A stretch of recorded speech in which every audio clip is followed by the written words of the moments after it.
Good day everyone!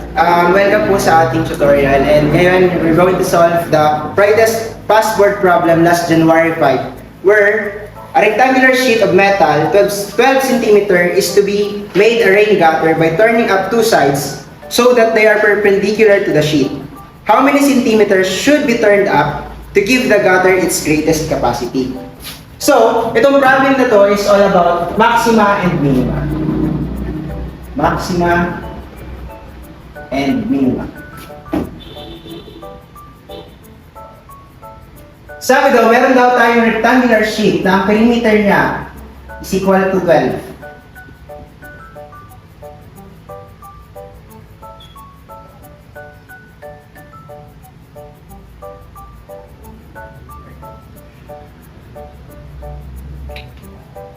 Sabi daw, yung perimeter ng rectangular sheet is equal to 12 cm. So, in order to get the maximum capacity, let's name this figure muna. So, this one, I'll name this as B. At yung folded sheet will be equal to X.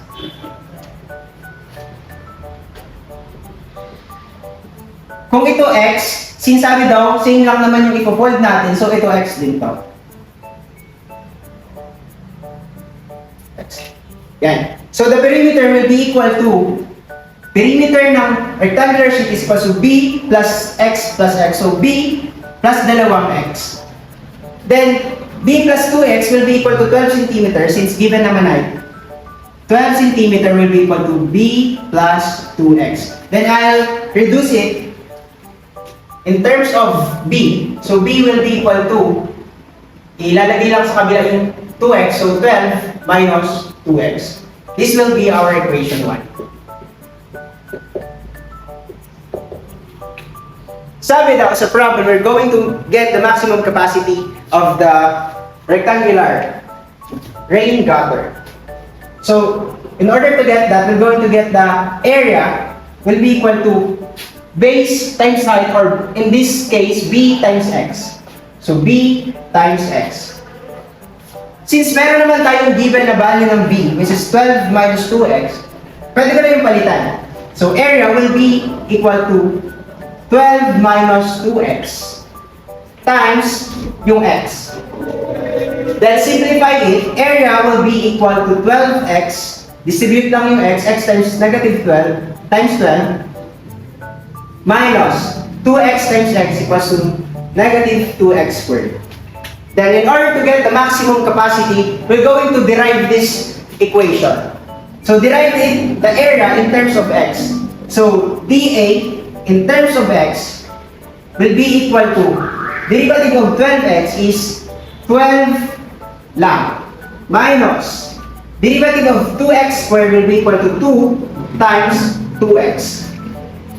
Then, simplify muna natin. dA over dx will be equal to 12 minus 4x. In order to maximize it, kailangan natin i-equate yung equation natin, derived equation, into 0.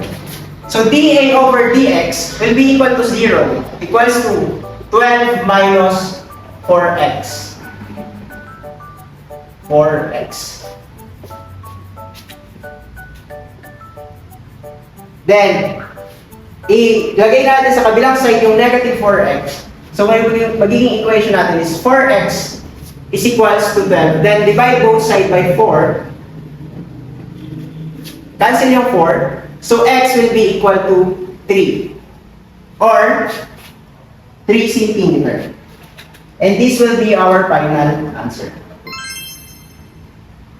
So, para makuha natin yung maximum capacity ng gutter, kailangan pala natin mag-fold ng 3 cm in both sides of the sheet para makuha natin yung maximum area.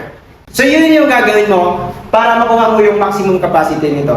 Pero, meron ng mga derived na equation where yung relationship daw ng depth at yung base sa isang rectangular area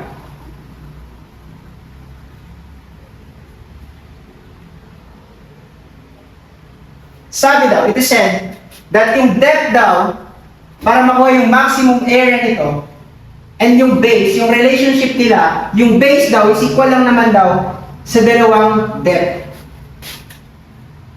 So kung meron tayong ganitong equation, direct equation ng maximum minima, hindi mo na kailangan mag-maximize minima in order to get the maximum equation. Gamitin mo na lang to. So B, kunin natin yung perimeter nila. So perimeter will be equal to 12. Perimeter will be equal to base plus dalawang D. Yung perimeter natin is equals to 12 lang naman, so let's substitute it. Perimeter is equals to 12 equals to base natin. Base natin, sabi kanina dun sa derived formula, yung base daw is equals naman lang daw sa dalawang D. So, palitan ko na ang base ng 2D. So, B is equals to will be equal to 2D plus 2D pa.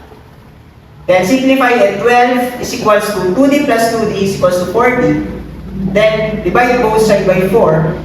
Cancel yung 4. And our answer will be equal to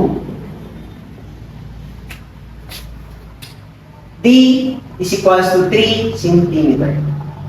And this will be our final answer.